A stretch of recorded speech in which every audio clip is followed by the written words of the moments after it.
as with everyone else, as a large company, as a large manufacturing company with a lot of products, we at Emerson are having various degrees of success, being creative in fulfilling that supply chain so we can release existing and upcoming products. We don't really have a simplified version to go to, at least not in cargo, not like that. Mm-hmm. And then part of the other issue that you point out is, we're facing this 24-month lead time for chips as well. And that's separate from the fact that every port around the world has a backlog of ships, and there are ships parked outside of ports around the world.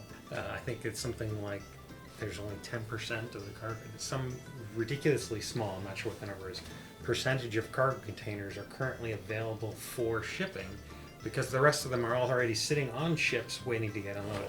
Wow. So we live in interesting times. Well, someone recently described it's like the supply chain is a chain. Yeah, and absolutely. every link is broken right now. Backed in up. certain ways, or backed up. Yep, all waiting on one another. Well, and for us on a smaller scale, we have seen we don't deal with a lot of, microprocessors or anything that would necessarily have a huge shortage. But what we're seeing is a huge shift is people starting to accept the idea that maybe 3D printing and some of our rapid prototyping techniques may be a solution for some of these small scale manufacturing, because there are some products that can deal with it being 3D printed, or us casting parts, even one at a time or 5 at a time, because the margins are there. It's like you take your component going from $250 to $30. Well, let's say that was a manufactured hard good component, like just out of plastic or something like that, not a chipset or whatever.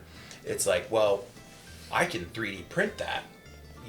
Normally if something's coming off an injection molding machine, it's pennies, but 3D printing it might be a couple dollars. And so, well, if they can't get it, they're willing to pay that price. Yeah. And so if I can, develop better tools at our facility to allow for that to happen, we can fit that need sometimes.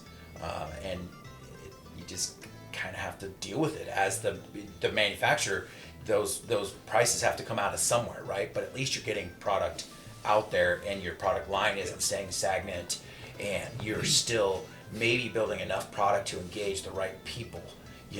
Social media influencers like all of us obviously are, so that you're getting it in the right person's hands. It comes down to it that you need that product, but you maybe get a little bit more choosy about who gets that product, right? And maybe make a little bit more of that tactical move of, okay, I've only got 100 of these, and I'm probably not going to make any money on them, but maybe we can break even and we can get them in the hands of the right people to review them, promote them, get that data that we're finding is really, really necessary. It's not even valuable, it's needed. It's absolutely needed. You need to be able to create something and not be bottlenecked down by a supply chain. Having a diverse prototyping portfolio is really important for us.